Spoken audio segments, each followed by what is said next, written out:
Guys, ito na guys ang ating rabong. Ginawang barbecue pa. Ayan. Ayan. Ayan po yung magnanakaw ng rabong. Ayan, dumayo pa po yan para magnakaw lang ng rabong. Okay.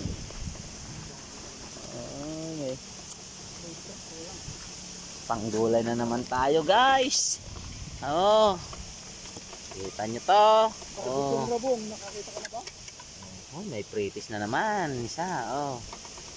Dalawa. Tama na yung pinakadulo niya. Solve na naman ang hapunan mamaya. Kailangan natin ng sige, search nyo yan. Oh.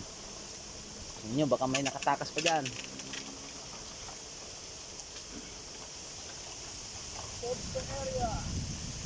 Eh, pwede na to. Pwede na nating panggulay. Medyo mahangin dito guys. Oh. Yan. Pare, wag yan. Hindi yan rabong. Mamaya, nakahawak ka pa ng ahas dyan.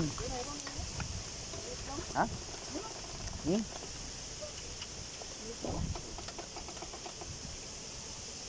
Ah, oh, katumbol.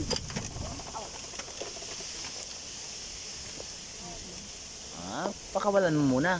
Yan mo muna yan. Ayun, yun naman daron sa ilalim. So, sige guys. Maghahanap pa ako ng kulang pa yata tong rabong niya.